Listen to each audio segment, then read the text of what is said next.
Que toda honra, glória, louvor e exaltação sejam dados ao nosso Deus. Amém. Amém, meus irmãos? Abram em Hebreus, capítulo 2. Nós iremos dar continuidade ao nosso culto de ensino, culto de doutrina. Hebreus, capítulo 2, a partir do versículo 1. Hebreus capítulo 2, versículo 1 diz assim: Por isso, é necessário atentarmos mais ainda para as coisas que ouvimos, para que nunca nos desviemos delas. Pois se a palavra falada por meio de anjos permaneceu firme, e toda transgressão e desobediência receberam justa punição, como escaparemos se desconsiderarmos tão grande salvação? Essa salvação, tendo sido anunciada inicialmente pelo Senhor, foi depois confirmada a nós pelos que a ouviram.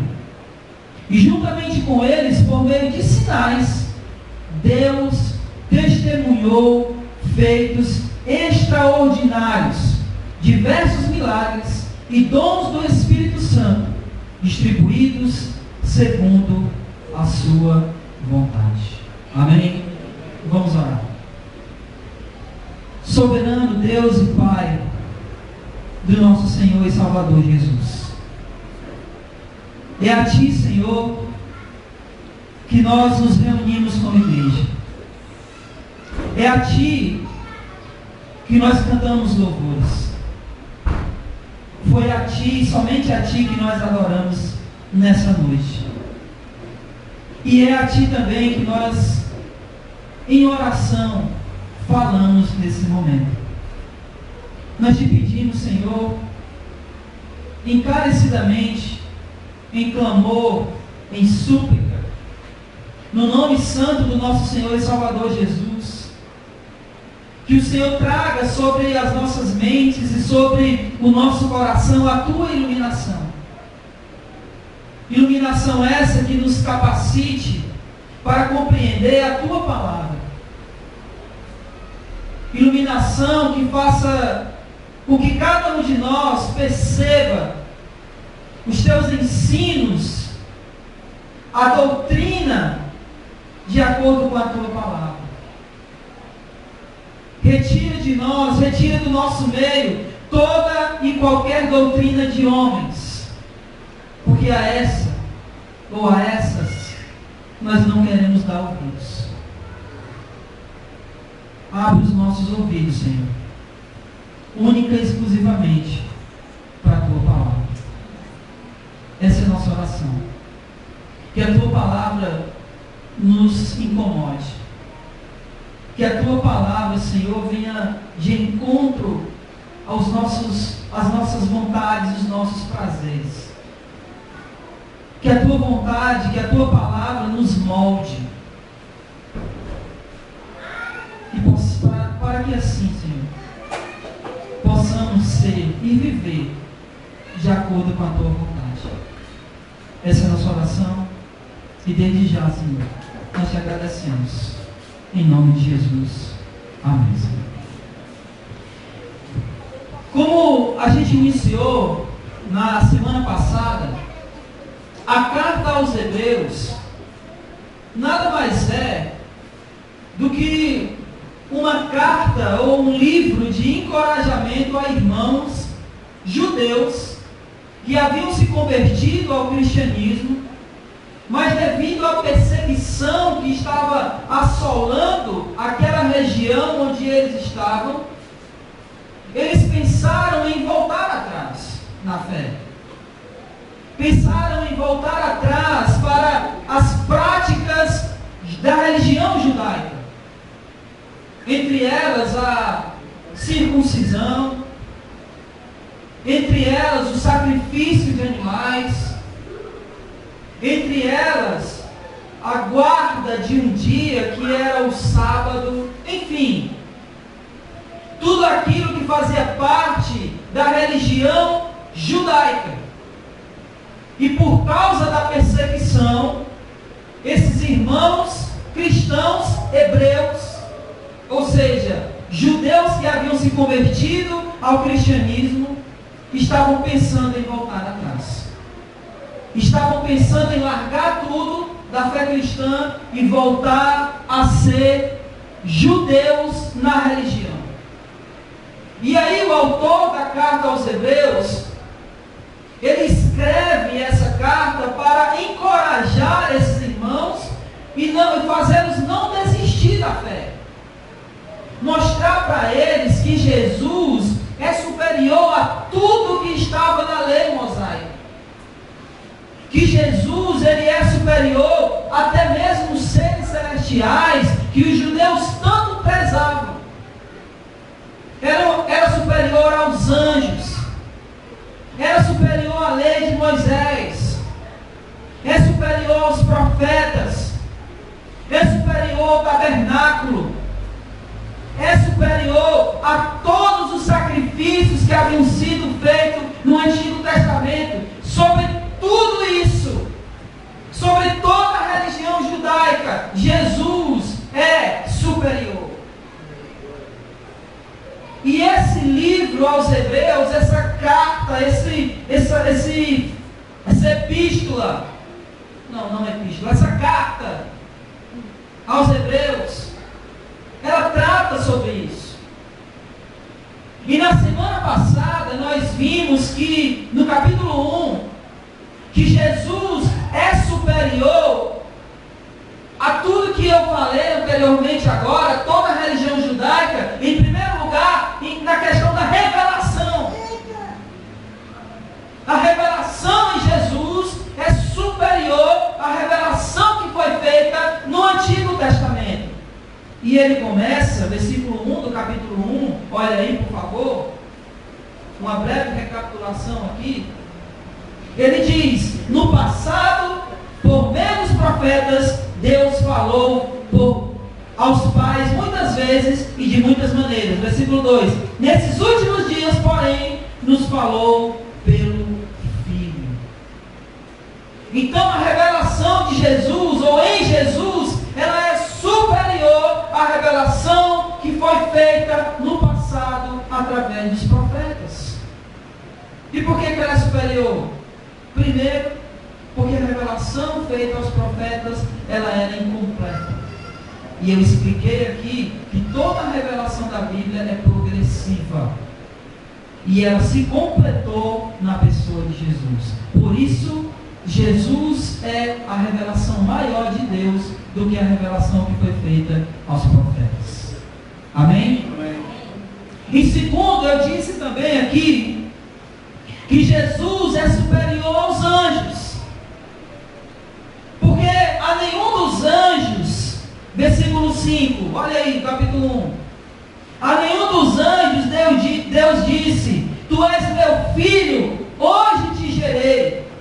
E outra vez: eu lhe serei pai e ele me será filho. Deus não disse isso para nenhum dos seus anjos, a não ser para o seu filho.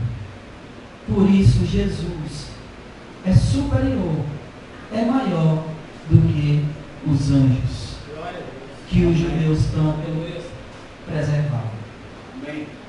Então foi basicamente isso, irmãos, que nós falamos na semana passada. A revelação em Jesus é maior do que a revelação feita aos profetas, e Jesus é superior aos anjos. E aí, tendo dito isso, nós entraremos agora no capítulo 2, que foi o que a gente leu, e ele vai começar dizendo o seguinte. Alguém lê o capítulo, versículo 1, por favor.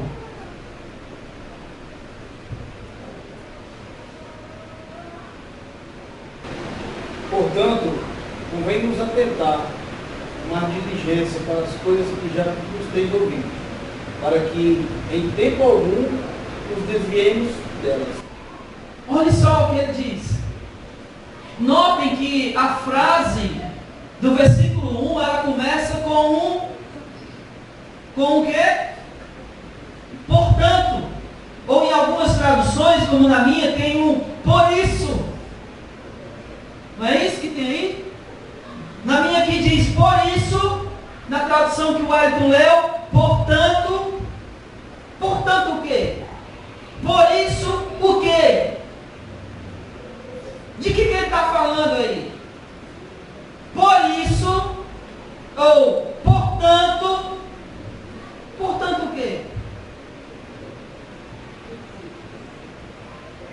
Por isso, ou portanto, tudo que ele falou anteriormente. Confirmação. Que Jesus é a revelação maior, que Jesus é maior do que os anjos. Por isso, portanto, o quê? É necessário atentarmos, em algumas traduções, nos apegar. Não é isso? É necessário que nós nos apeguemos, é necessário que nós atentemos mais ainda para as coisas que ouvimos. E o que é que ele está falando aqui, irmãos? O que é que nós temos que atentar ainda mais? O que é que nós temos que nos apegar ainda mais? O que é que nós já temos ouvido? O que? Se Jesus é a revelação maior, se Jesus é superior aos anjos, por isso, atentemos mais ainda aquilo que nós já ouvimos. E o que foi que nós já ouvimos? O que foi que nós ouvimos que fez com que eu e você se tornasse cristão? O quê? O Evangelho, irmãos.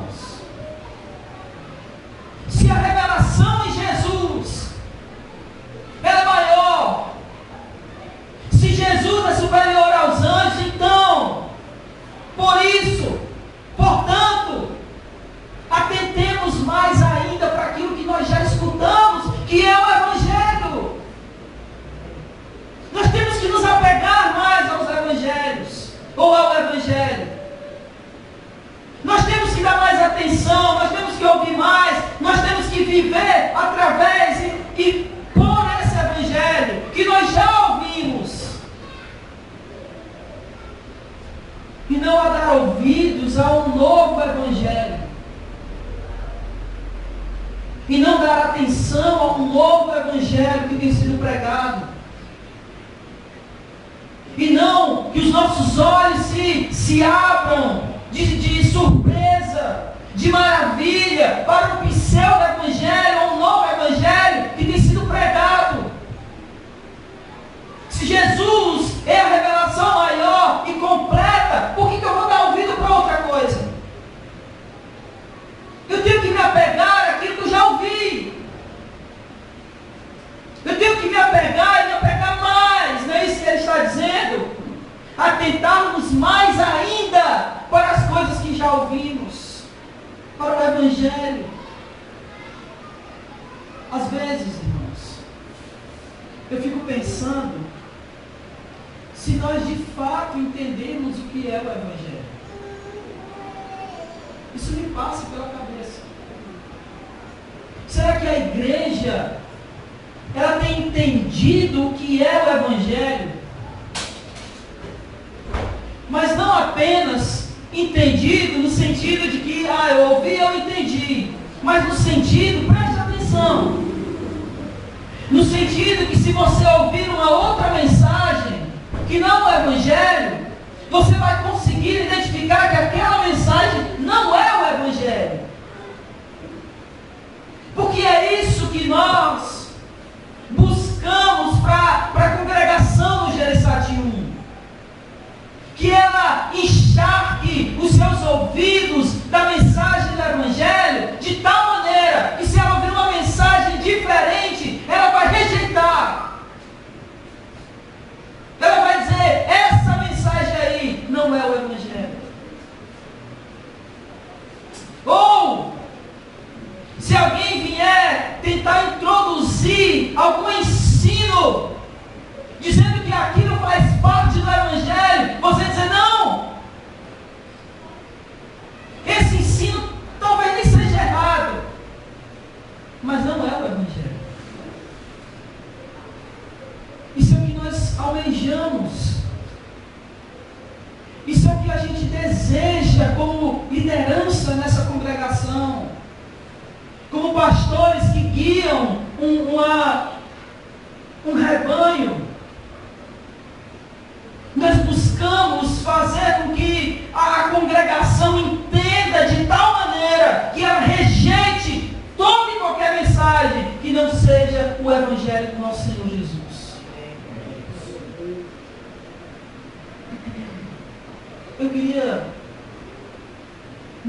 para os irmãos o que é o Evangelho. Amém? Amém. Então, por favor, sem desmarcar Hebreus 2, que a gente vai voltar para ele. Abram em Atos capítulo 15. Perdão, Atos capítulo 15 não. 1 Coríntios capítulo 15. Nós vamos já falar de Atos capítulo 15, mas ele não é agora. Primeira carta de Paulo aos Coríntios, capítulo 15.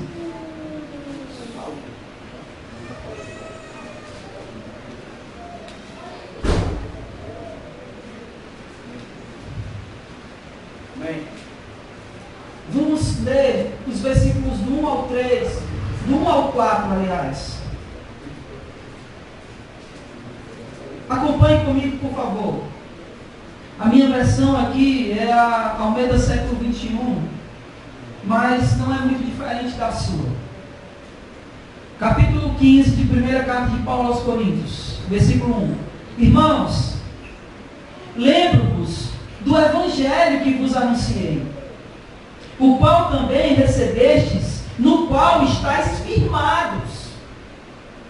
Por meio dele também sois salvos, se retiverdes com firmeza a mensagem tal como anunciei a vós. Preste atenção aqui, irmãos. Por meio dele, versículo 2, também sois salvos se o que, irmãos?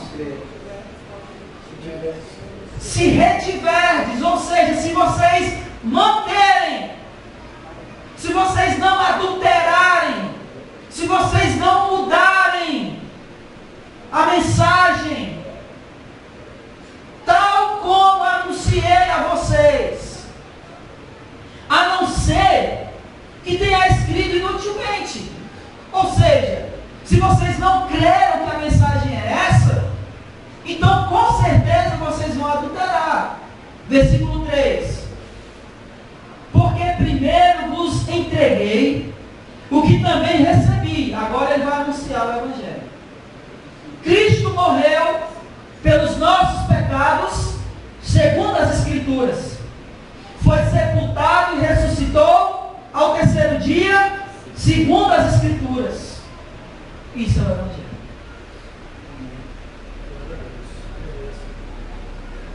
Isso é o Evangelho.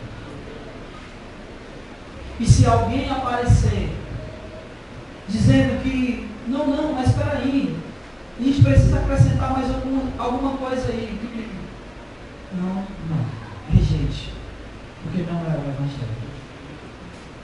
Não, mas a gente precisa fazer isso, não é o Evangelho. Não, mas a gente não pode colocar isso aqui, senão a gente não vai ser salvo. Não é o Evangelho. O Evangelho é o poder de Deus para a salvação, que está na mensagem anunciada, primeiro pelo Senhor, depois pelas suas testemunhas, os apóstolos. Irmãos, isso é seríssimo. Isso é sério porque a mensagem do Evangelho ela tem sido adulterada. E mais do que adulterada, ela tem sido convertida a dinheiro. Eu estava ouvindo hoje um pastor e ele estava combatendo isso, e ele estava dizendo o seguinte: olha, quando a pessoa diz que se ela não der o dízimo, ela não vai ser salva, então significa dizer que a salvação dela depende de quê? Dela dar o dinheiro. Então ela não foi comprada pelo sangue de Jesus, mediante o sacrifício de Jesus. A salvação dele vai ser comprada pelo dinheiro que ele pagar. E quando eu digo que eu preciso fazer isso para ser salvo, eu estou incluindo alguma coisa. Eu estou incluindo uma condição além do sacrifício de Jesus. Quando eu digo que, por exemplo, deixa eu ser mais claro, se eu disser que para ser salvo eu não posso usar instrumentos musicais, eu estou incluindo essa condição na minha salvação.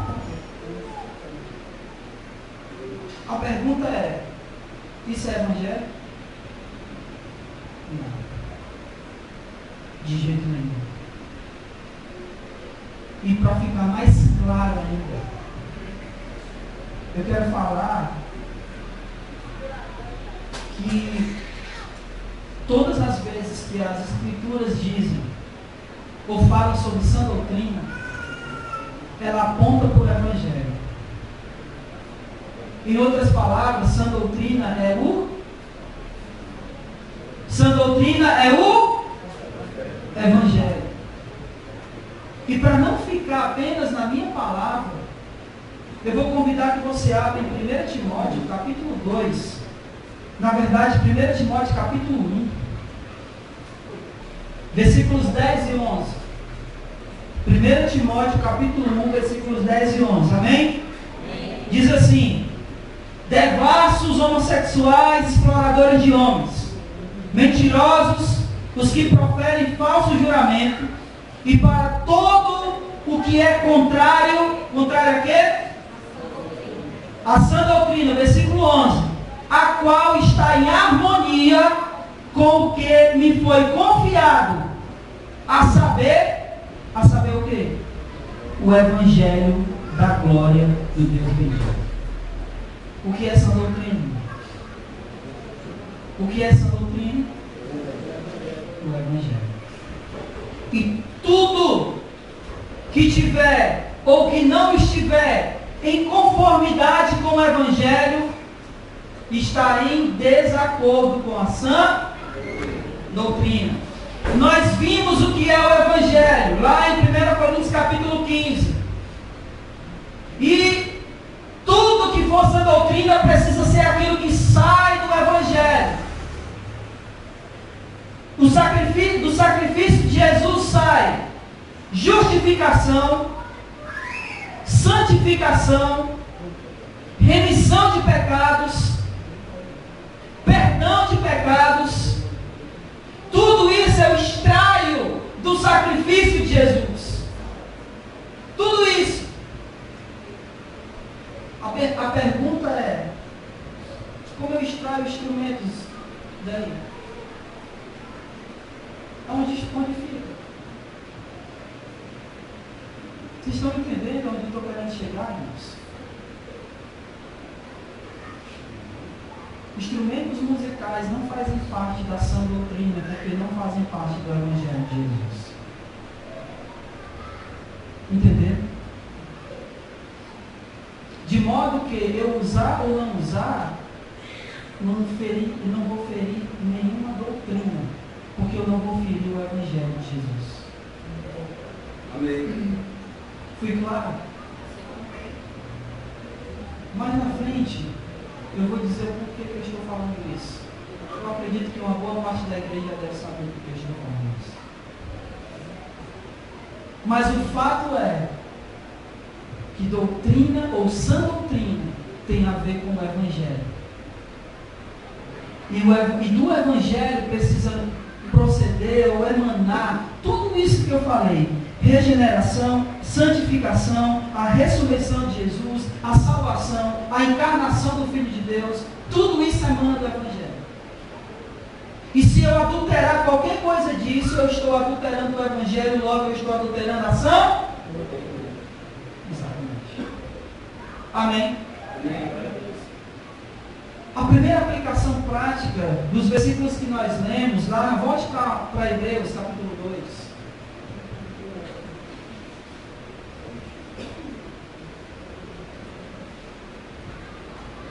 É o perigo quando acrescemos ou quando colocamos acréscimos de algo para a salvação. Agora sim, por favor, eu pedi para vocês voltarem, né? Mas vou para Atos capítulo 15. E aqui em Atos capítulo 15, nós vamos ver exatamente esse exemplo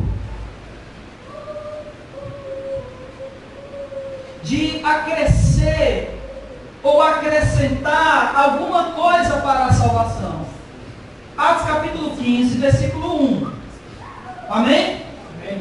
assim, ó: certos homens que desceram da Judéia ensinavam aos irmãos. Olha o que eles estavam ensinando aos irmãos: se vocês não se circuncidarem segundo o costume instituído por Moisés, não podereis ser salvos. Então, além do sacrifício de Jesus, eles estavam acrescentando o quê? A circuncisão.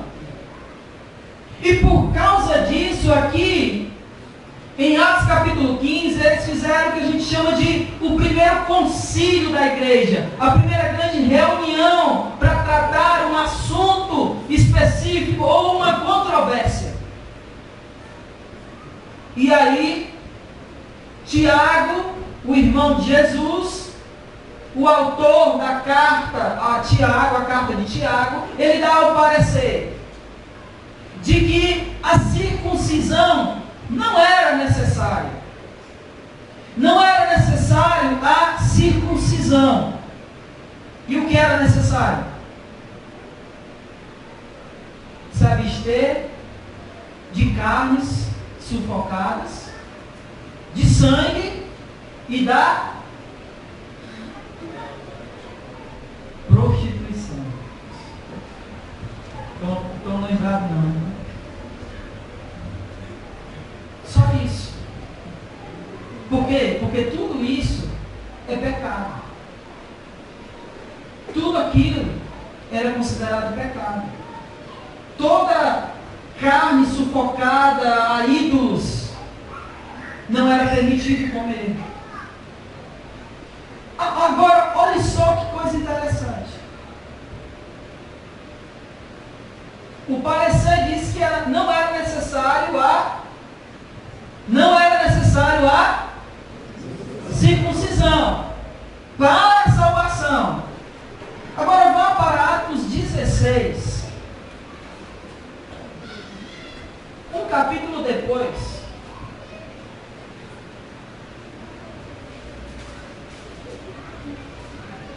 Olha o versículo 3 de Atos 16. O parecer lá de Atos 15 dizia que não era necessário circuncidar para salvação. Mas olha o versículo 3 de Atos 16. Paulo queria que ele aqui é Timóteo, Paulo queria que Timóteo o acompanhasse. Tomou, então, e o... Por causa dos judeus que viviam na região, porque todos sabiam que seu pai era grego. Pouco tempo depois que eles tinham decidido que não era necessário, o que Paulo faz? O que Paulo está fazendo, meu Deus? Paulo ficou doido. Agora vá para Gálatas, capítulo 2, versículos 3 e 4. Lá em Atos 16, depois deles resolverem que não era necessária a circuncisão para a salvação, Paulo circuncidou Timóteo. Agora, Gálatas 2, versículo 3 e 4, olha só. Mas nem mesmo Tito, que estava comigo, isso aqui é Paulo falando, foi forçado a circuncidar-se, embora fosse grego. E isso por causa dos falsos irmãos que haviam se intrometido e secretamente vieram espiar a liberdade que temos em Cristo Jesus para nos escravizar. Vocês perceberam aí? Lá em Atos 16,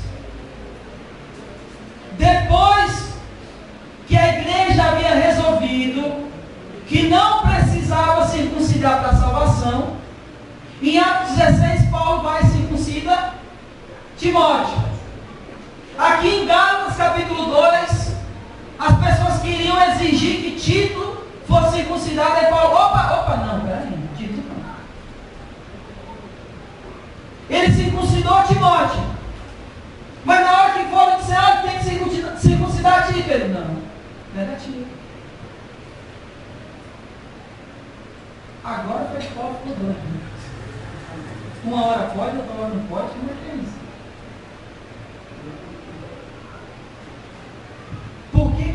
circuncidou Timóteo, irmãos? E por que ele não quis circuncidar Tito? Ele circuncidou Timóteo, não foi para que Timóteo fosse salvo, mas porque Timóteo tinha mãe e avó judia. Então, quando eles fossem evangelizar os judeus, eles não tivessem nada que apontar a Timóteo. Então ele, olha, deixa eu te circuncidar aqui para que eles não tenham o que falar. Mas isso aqui não tem nada a ver com a tua salvação. É só para que o evangelho não seja impedido. Mas na hora que chegou em Tito, que ele disse, olha, Tito tem que ser circuncidado, senão ele não vai ser salvo. Ele, opa, negativo. Já foi decidido lá que a circuncisão não é necessária para a salvação. Então ele não deixou que circuncidasse Tito, porque eles estavam exigindo esse acréscimo para a salvação de Tito. Mas ele circuncidou Timóteo, não para que Timóteo fosse salvo, mas para que o evangelho não fosse impedido de ser pregado entre os judeus. Viu a diferença?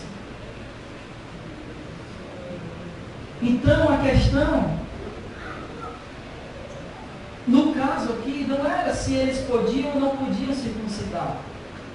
A questão aqui era, eles estavam circuncidando ou deixando de circuncidar para quê? Se for para a salvação, está errado. É a mesma coisa, irmãos. A mesma coisa. Se eu digo que eu não tenho que usar o instrumento, senão eu não vou ser salvo, eu estou colocando uma cláusula a mais na minha salvação. Que é o quê? Que é o quê, irmão? O não uso do instrumento. E se eu coloco essa cláusula a mais, o sacrifício de Jesus, que Hebreus está dizendo que é superior a tudo, não é suficiente. Deu para entender? Acrescentar coisas ao Evangelho é perigoso. Acrescentar coisas para a salvação de irmãos causa divisão. Que foi o que aconteceu lá em Atos capítulo 15, ou quase aconteceu lá em Atos capítulo 15. Mas graças a Deus, Deus interveio pela pessoa do Tiago. Amém? Versículo 3 e 4 de Hebreus capítulo 2.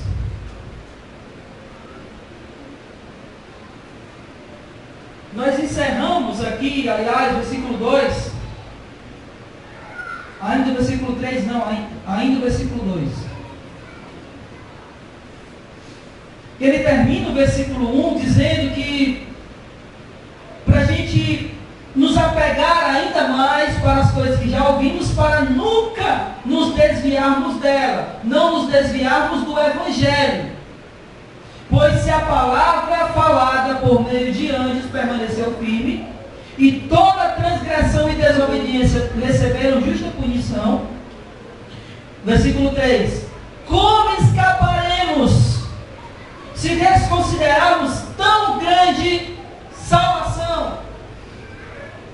O que ele está dizendo aqui é algo bem óbvio.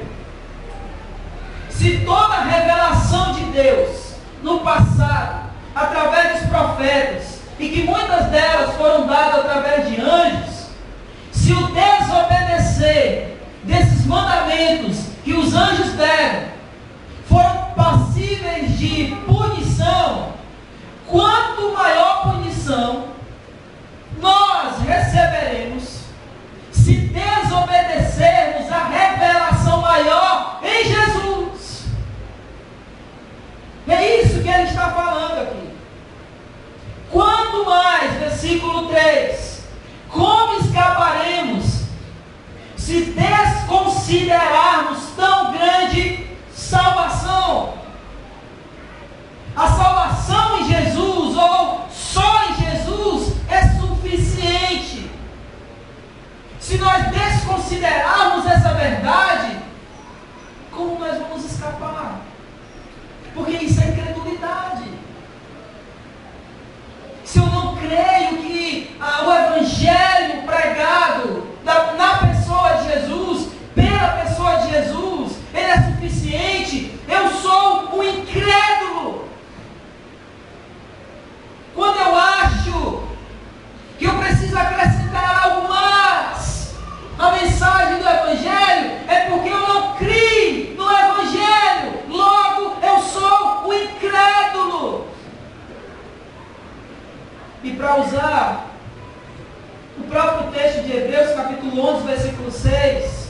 que diz que sem fé é impossível agradar a Deus. Logo, se eu não uso a minha fé e eu não creio na suficiência do Evangelho, eu estou pecando. O Evangelho de Jesus, a salvação em Jesus e só em Jesus é suficiente para tirar o homem do seu pecado. Não precisa acrescentar nada disso. Não precisa acrescentar encontros, pré-encontros, pós-encontros, como é que os judeus faziam antigamente, regressão. Não precisa de nada disso. Não preciso passar por cura interior, a não ser que eu não tenha crido no Evangelho. A não ser que eu não creia na suficiência do Evangelho. Você crê que o Evangelho é suficiente? Amém. Então não precisa mais de nada. Jesus já pagou um alto preço por mim e por você. Eu não preciso acrescentar nada. O Evangelho não precisa de bengala. O Evangelho é suficiente. Sabe por quê?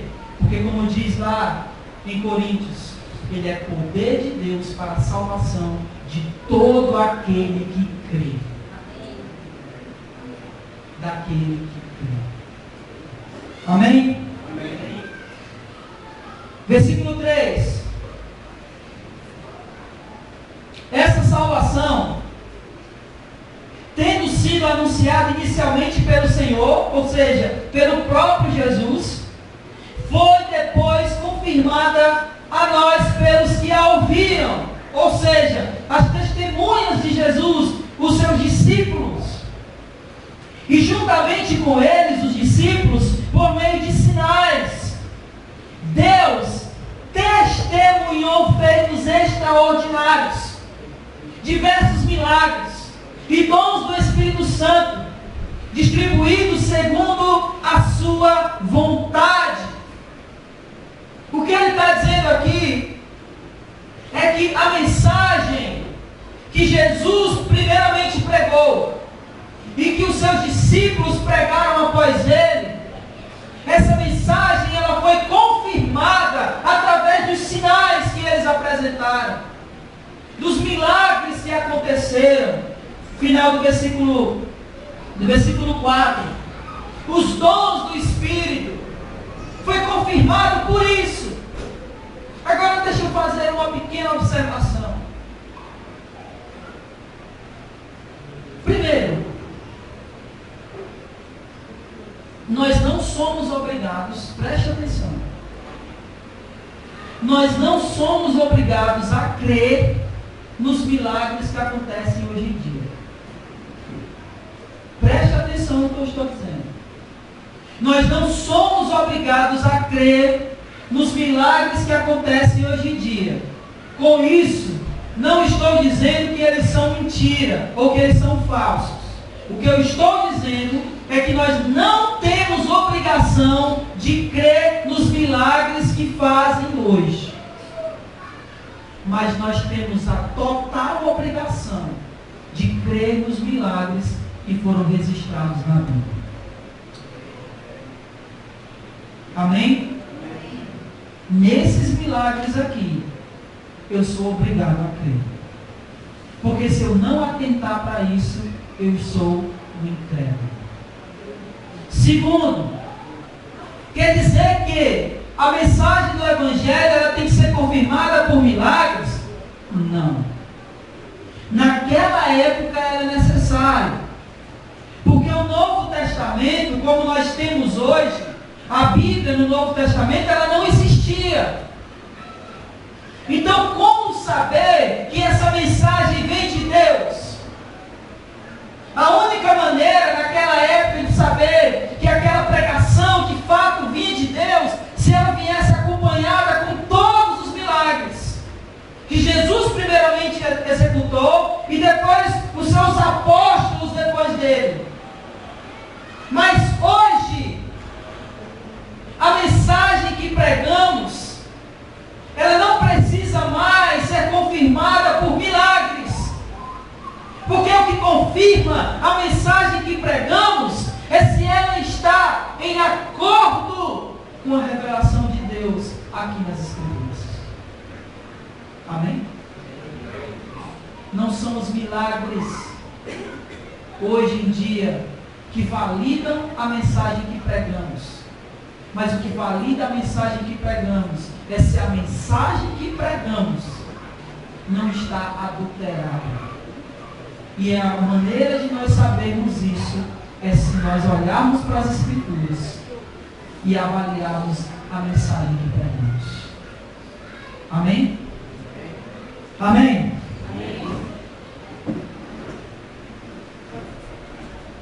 Tendo dito isso, olhando para aquelas pessoas daquela época,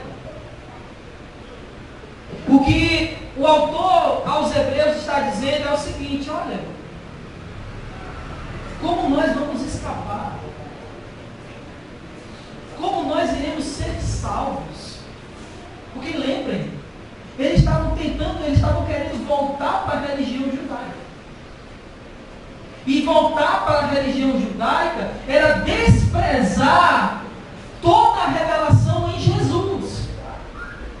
Revelação essa que o próprio Jesus havia pregado, os seus apóstolos haviam pregado depois dele e que foram confirmados por milagres. Então é isso que o autor está dizendo. Como nós escaparemos, ou seja, como nós seremos salvos se desprezarmos tudo isso que nós estamos, tudo isso que já foi falado para vocês e que foi confirmado por milagres? Vocês estão querendo ser que nem os judeus incrédulos, que estavam desprezando os sinais, que não estavam crendo na confirmação da mensagem.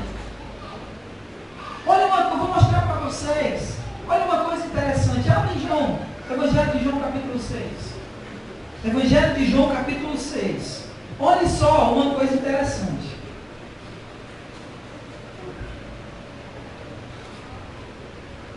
No versículo, a partir do versículo 1 do Evangelho de João, capítulo 6, nós vamos ver o relato da multiplicação de pães e peixes.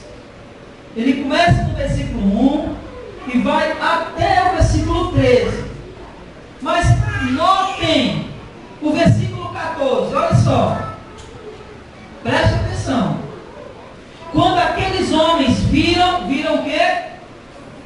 O sinal que Jesus realizara, disseram: este é verdadeiramente o profeta que haveria de vir ao mundo. Agora preste atenção.